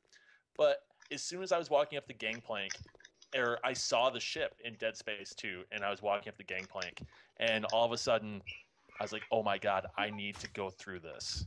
Yeah. That immediate feeling of anxiety and that tenseness and that tightness in my chest returned. And the whole time when you're walking through areas where you're like, terrible things happen in this room, and this room, and this room. And they never happened. Like, they waited forever. It's like the way that Visceral did that, where they timed out and they spaced out that first encounter, was incredible. Yeah. It was really, really, really good, because they're like, you were so far on the edge of your seat. You're like, when is this going to happen? Then it happens, like, oh my god. And just, it goes crazy right afterward, and it's awesome. So, are you as ridiculously excited about the fact that Visceral is making a Star Wars game as I am? I'm more optimistic for a Visceral Star Wars game than I am for a Visceral Battlefield game. Yeah. Wait a second. Visceral's making... Are they making Hardline? Yeah. Oh, that is such... Hey, remember when Hardline was coming out? Oh my god! I totally forgot Hardline was coming out. I really do, but, like, that's a game that I just want to fail. Yeah. I mean, that seems terrible.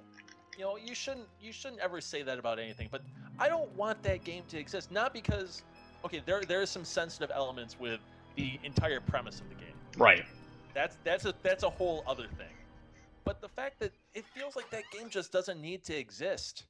I completely agree. All right, we need another Battlefield game this year. And, I mean, it's good that it got delayed because what I played from the beta or the alpha or whatever that was after E3 last year wasn't good. Yeah. And I'm really curious to see because Payday 2 is getting ported to PlayStation 4 and Xbox One. Oh! I would much rather play Payday 2 than Battlefield Hardline. Yeah, Payday 2 is... I'm not a... You and I talked about this during our Evolve stream last month, and I'm not the hugest fan of multiplayer shooters. It's just not what I go in for. But I think Payday 2 is awesome. Like, it's spectacularly well made, it's very, very cool, and... video game, and that's it's going to give me that. I didn't play much of it on PlayStation 3 because I didn't have many people to play with. Also, it was on PlayStation 3, and there wasn't a huge multiplayer population on PlayStation. Yeah, so and...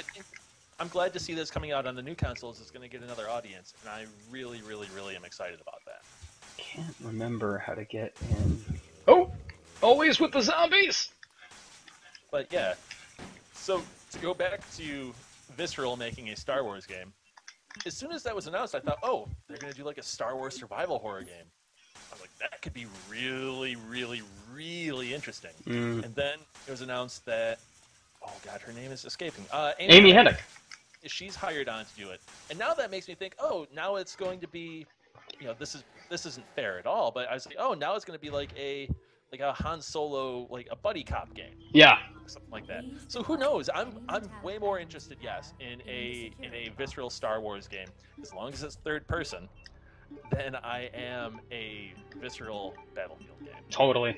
Absolutely. Do I have to put my lighter in here? Try to get through here. Oh! Something that says Necromorphs in Battlefield Hardline, maybe. Maybe T-Rex Necromorphs also. Okay, I'd be into that. In. Oh, speaking of which, thanks for mentioning dinosaurs, something Mimic. But you know what was really cool about Dead Space 2? Were the raptors.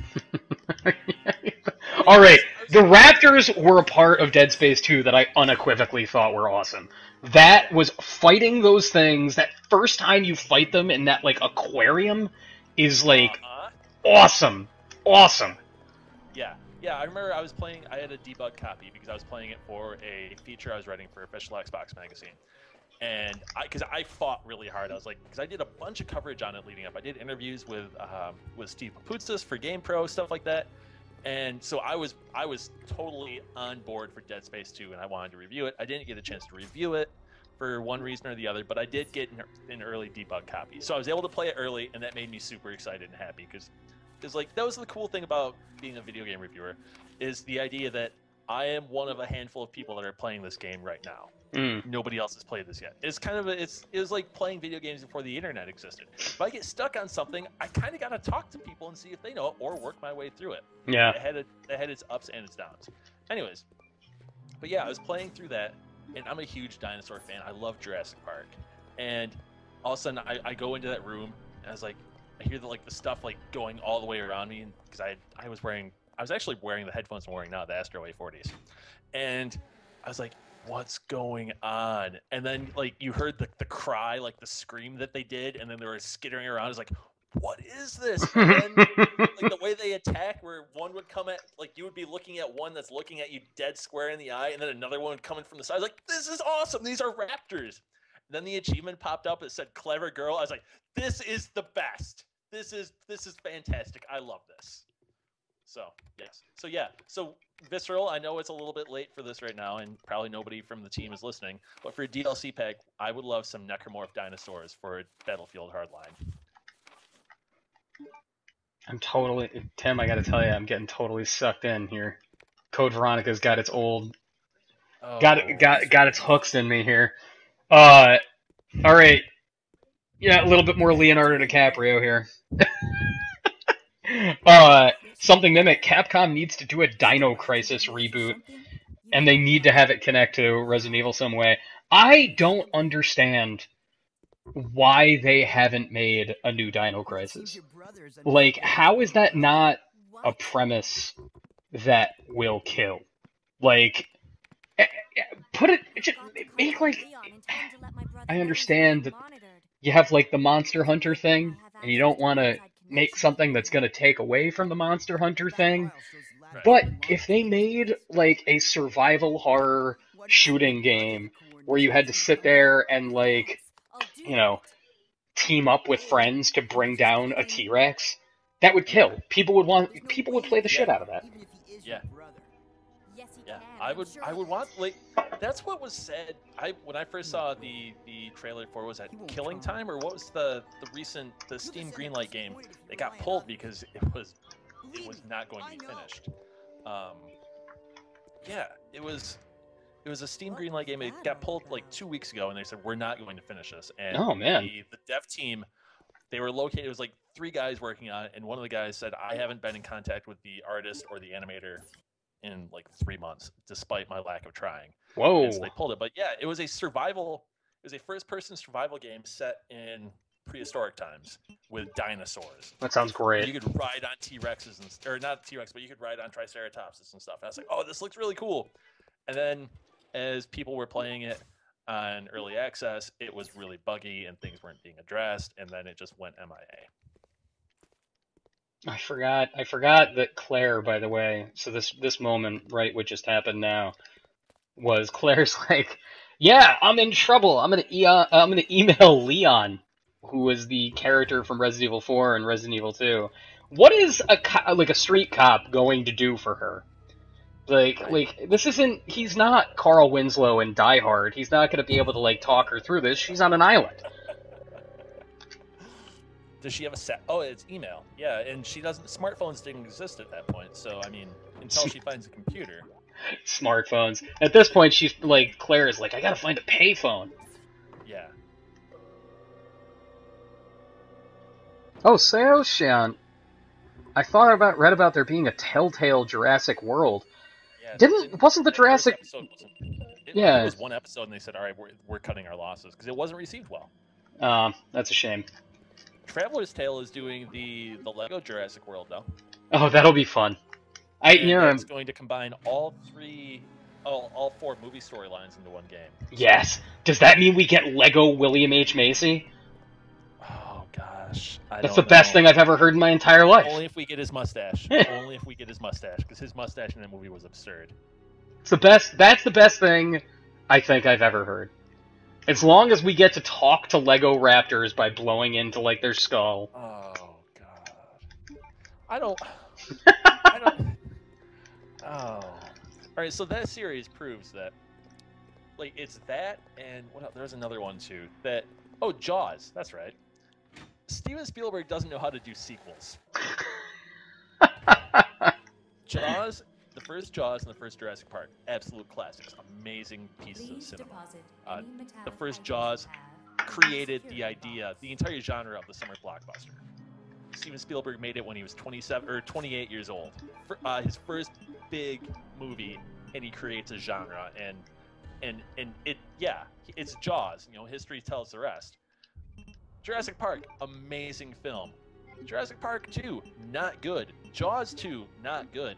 He took executive producer roles on Jaws 3 and The Revenge, and he's taking an executive producer role. He took an executive producer role on Jurassic Park 3 and also Jurassic World. History is not doing this, is not making me confident. I want Jurassic World to be good, but I'm fully prepared for it to be bad. Yeah. I don't know. I kind of want it to be really goofy. Like, as long as it's really stupid, I'm in. Like, I don't know if there is a way to make Resident Evil, to make Jurassic Park a, like, serious thing again. You know what I mean? Like, people, like, actually, Resident Evil's kind of an interesting, like, comparison to Jurassic Park in that arc, because at this point, everybody's like, it needs to go back to pure survival horror, and it's become too action-y, and I don't know if it can go all the way back. And I don't know if Jurassic Park can like, if you can do the serious version of that anymore. Like, it's too silly. It's like, you know, once you've had the gymnastics, fighting raptors, and Tyrannosaurus Rex tearing up San Francisco, and William H. Macy digging through a giant pile of poop to get a cell phone out, that's Also having a mustache. that's it. Like, you're done. Like, there's no... It's over. And plus, like, the idea of, come on, William H. Macy and Taya Leone, that would never work. Let's be honest here. Oh, dogs! Dogs forever! I hate you, dogs! Never!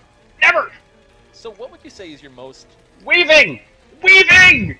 What would you say is your most... Hugo Weaving! adored and hated tropes from the Resident Evil series? There Oh. are definitely some. We talked about this on the Revelations stream portion, and now I want to know, like, because you're talking about how Resident Evil games have two people in them.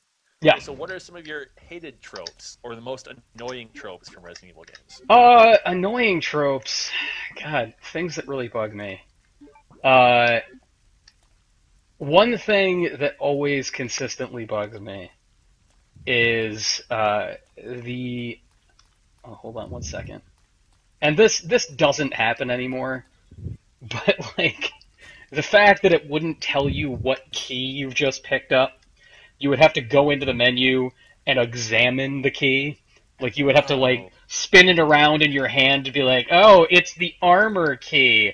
It would... Yeah, I got stuck really early on GameCube in the Resident Evil remaster because I didn't know the key that I needed. I had to flip it around. Yeah, that was a thing. Okay, wait. I think I messed this up. I think I came back here too quickly. Crap. I'm gonna have to go back in here with these dogs.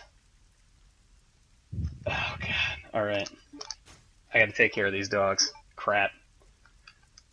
Good thing I have these dual pistols. Alright. Other tropes in Resident Evil that I don't like. Bring it up, dogs. Come on. Something I do like. Ooh, come here. Yeah!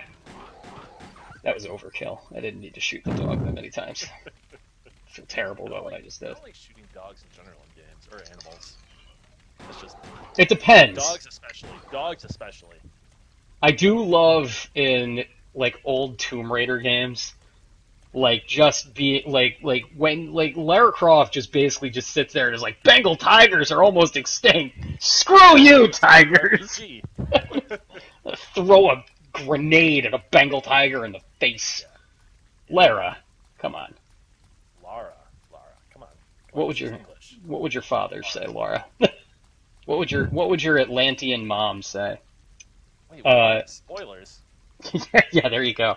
I no, statute of limitations is passed on that. That is a 20-year-old spoiler. I never played, because I didn't have a PS1, I never played any of the Tomb Raider games that were good. Except for the new, the reboot was good. Yeah, the reboot's good. I wish more puzzles, less shooting. That was my wish. Yeah. I also played Underworld? That was the one that came out before the reboot. Oh yeah, Underworld's a great game. Yeah. My problem, I went back and I played it probably around 5 or 6 months ago to see where I was and see just how it held up and everything. My problem with that game is that Lara doesn't have any weight to her. Yeah. Like, she's feather light when you're walking around, and that's a big problem I have with a lot of games. That was my problem with the first Infamous as well, is Cole didn't have any weight to him, and it felt like you were magnetically sticking to stuff. Yeah, the parkour was good, and they never fixed that. They never fixed that, which is unfortunate. The guy in Infamous Second Son felt like he had a little weight to him. Yeah, little weight. It was better. He had an attitude problem, that guy. Yeah. Delsin? Delsin. Deslin? He was one letter removed from cold medication. Delsin, about the same. Oh, nicely done. Alright, I am definitely... So now, alright, we're getting into, like, the thing that is both curse... Oh wait, here we go. Alright, that's good. That is what I wanted to do. We're getting into the thing that is both, like, a trope, that that is both adored and hated in classic Resident Evil, where you'll get to a point where, like, you really don't know what you're supposed to do. Like, the environment itself is a puzzle for you to solve. Right. And, like, I've had to go back and forth between these hallways, like, 3 times now, because I wasn't sure what to do. But at the same time, like, while some people say, like, oh, the big problem with Resident Evil is backtracking, and, I hate backtracking, I find backtracking like this to be very rewarding. Like, I like when I suddenly figure something out. I like that feeling of, like, revelation when revelation! Oh, Dunk! It's the titular line! It's the titular line! Alright. Where are my sweet guns? Here we go. I think... Oh, no, wait. I don't want to use these sweet guns. I want my crappier gun. Because... Yeah. So, one thing that I really want to come back, a trope that sucks in Resident Evil now, and something that I want fixed, is the menus. Like, I hate the menus. Even in Revelations 2, I hate the menus. Oh, here we go! I gotta... alright. I can blow all these guys up at the same time. Like this. BAM! Oh, I did it too soon. Crap. Dunk. Dunk. Oh. The stream just cut up. There are a lot of guys. A lot of Yeah, zombies. so many zombies. So many zombies all at once. At least 6 of them. I am actually, you know what, man? I haven't played this game in like 10 years, and I am remembering a surprising amount of what to do. Can I go in here that yet? was a big No. problem I had with Resident Evil 1 on GameCube. Is I remember, I think I screwed myself over because you had to replace the rusty shotgun, or the real shotgun on the wall with a rusty shotgun. Right, yeah. And I didn't do that, and it closed off a section of the mansion.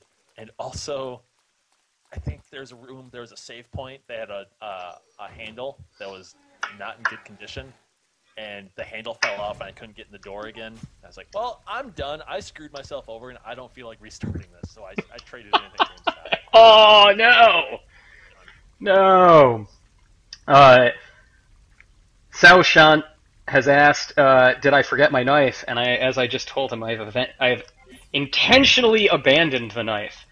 Because that knife, the knife just takes up dead space in your freaking inventory, man. Another titular line! Yeah, no, like, the knife, I know that there are people that are, like, big defenders of the knife in classic Resident Evil. To hell with that thing. Just takes up a vital spot in the inventory. Claire, open the door. Yeah, use the padlock key. Do it. We were talking about tropes earlier. Now, do you think the idea of having the limited inventory is a good idea that should maintain with Resident Evil, or should that go away? Big fan. Big fan. Okay. I think it's done fairly well in Revelations 2. Although, again, like, I was starting to say this about the menus and, like, your inventory. I adore in Resident Evil 4 buying the larger briefcases for your weapons. Yeah. Yep. I think that's a spectacular mechanic. Like, that makes sense to me. That, like, you would purchase bigger and bigger bags to bring more and more stuff with you, and I loved organizing. Like, it's a weird thing to say, but like, oh yes, I really enjoyed organizing the backpack in Resident Evil 4, but I did. Yeah, it was like customization and almost like a meta thing too.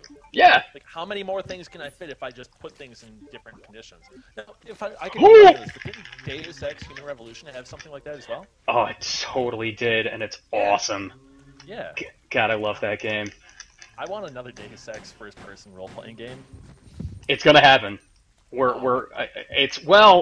I'm really worried because Square has announced Deus Ex Universe, that new thing, and like they've been like, it's going to be interconnected media properties, and I dread them turning it into a multiplayer thing.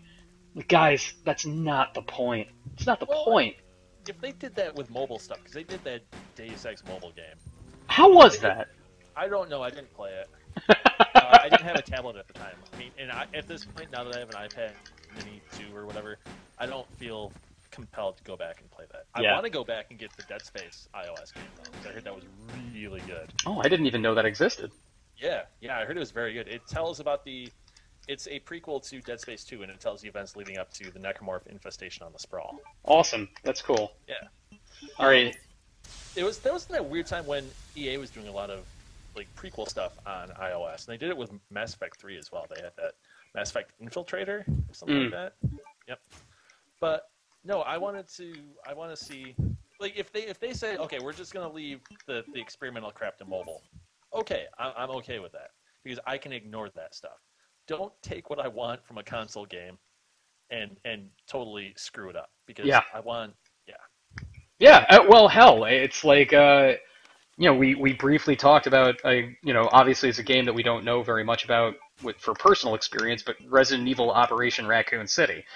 Like, who was requesting that there be, like, a team-based, arena shooter based on Resident Evil 2? Who requested this? Something Mimic, thank you. It's Deus Ex Universal.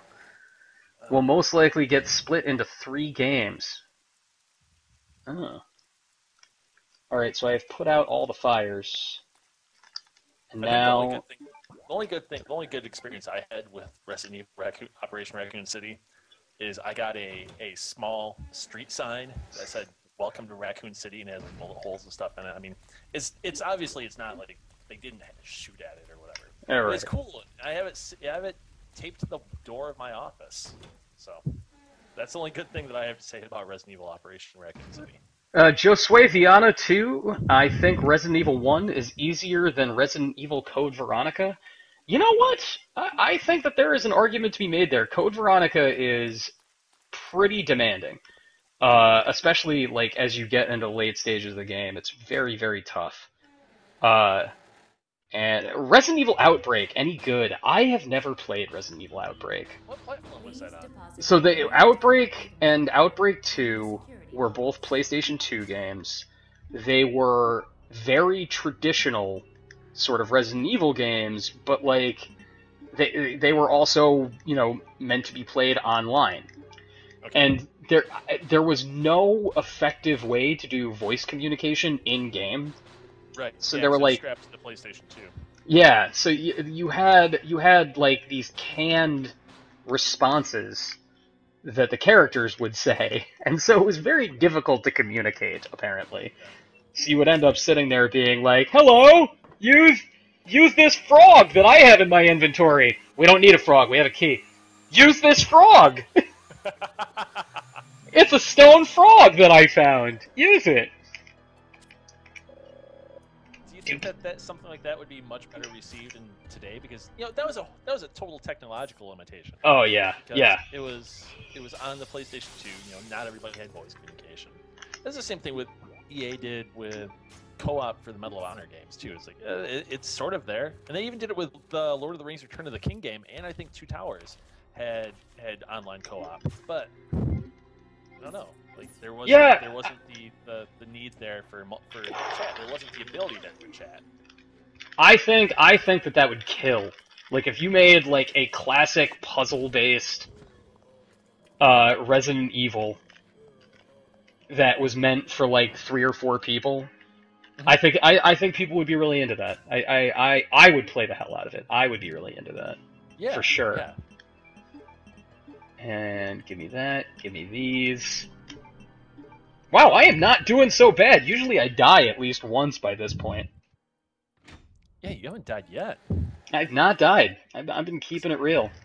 See, look at this, chat. He's actually, he said he's trying to get better at video games, and he is getting better at video games. Boom! Better at video games for life. Well, I also, like... full disclosure, I think I played this game like once a week, every week, throughout all of my freshman year of college. Actually, here you go. Here's an awesome story to tell people. This is how you know I was a super cool guy in college. My girlfriend came to town, all the way from Syracuse, to visit me at Penn State in March of 2000. Oh no, this And is not gonna end. she shows up, and I am nowhere to be found at the dorm. And this is 2000, so none of us have cell phones. She doesn't know anybody else. She has no idea where I am or how to get in touch with me. And where was I? I had taken 2 buses out of town to go to the mall to go buy Code Veronica. Oh gosh. And I get back, and she's like so happy to see me, and she's like, "Oh my God, how have you been?" And I'm like, "We need to go upstairs right now." And she's like, "Oh yeah, well, you know, I'm ready to go too." And it's thinking that I'm implying that I'm ready to be amorous, and I'm like, get upstairs and just like fire up the drink. Oh wow. She was very angry at me. And rightfully so. But hey man, you know, it's Code Veronica. What happens in Code Veronica, you have to live with for the rest of your life. So, needless to say, this woman is not your current wife. No. Red Martian, did you know she was coming? Of course. But you know, those That's why you buses, bought Resident Evil. those buses out to the mall, they only come at specific times, man. You know, I had to make some scheduling choices. Oh my god. I think I skipped class too. Oh my god. Yeah. Pretty sure I skipped class to do it. So this is why you have such fond memories of Code Veronica. Oh, absolutely. Oh my gosh. Yeah. It all worked out. My creepy, disturbing, also actually a Michigan guy. My roommate at the time, my dorm mate, Soulless Steve. And I. Yeah. Oh god. That describes so many people I know in Michigan named Steve. Yeah, there you go. Right? Yeah, Soulless Steve. People are like, how do you know he was soulless? And I was like, because one time I got electrocuted in front of him, like really badly, like electrocuted to the point that I was like knocked onto the ground. And I have a story about electrocution. he did not like stop for a moment. He didn't stop to like be like, are you okay or anything? He just kept sitting at his desk, looking at ESPN.com. Yeah, that guy was missing important parts of the brain. Anyway, so your story, your electrocution story, lay it on me. Yeah, okay. So when I was a kid, when I was making toast, I would take the tip of the butter knife and I would put it in the margarine tub or whatever, and I would put it on with the heating coils or the heating elements inside the toaster because I liked the way it smelled. Well, I did that for too long once, and I got electrocuted. Oh my god, don't! I liked the way it smelled. That is, I sympathize with you, man. I would have made that choice too. I feel you. I was gonna say, did Steve also smoke hash out of a human skull? No, no, he did not. That would definitely not be a point in his favor. But like, that would also be like behavior that like indicated that he thought about things. Something mimic. No, we weren't on the electric fence, and then he turned it on. Oh god, dogs! Big Tim, the human piece of toast.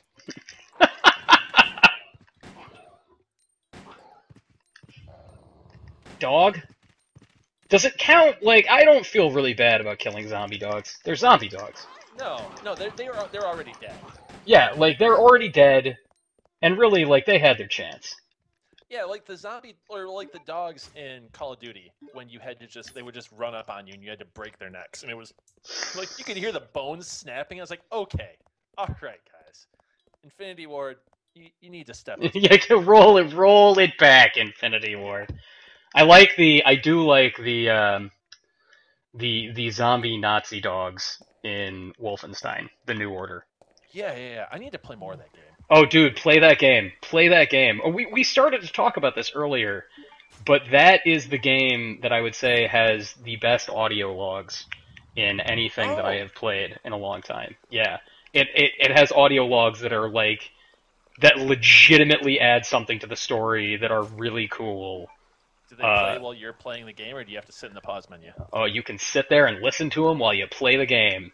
Oh, thank you, Machine Games. bless your European hearts. Like, now I can't remember where they're from. Are they from Norway? I don't know. Yeah, I can't. They rule. Is the short version. Sayoshan, yeah, that whole the no Russian sequence in Call of Duty Modern Warfare 2, that was a thing that was really, you bring that up, but that was a really awkward point in that game. Like, I don't know, that came up a lot too within the game press, you know, people writing about that afterwards. That was a really, really weird scene, and nobody'd seen anything like that quite before. What do you remember your take on that being at the time, Anthony? God, I actually... What? I actually don't think I had, like, an opinion, to be perfectly honest. Okay. I know that's a cop-out answer, but it's true. I can't remember... When did that happen? It was in Advanced Warfare 2. No, I'm Modern Warfare 2. Rather. Modern Warfare 2. So that was 09.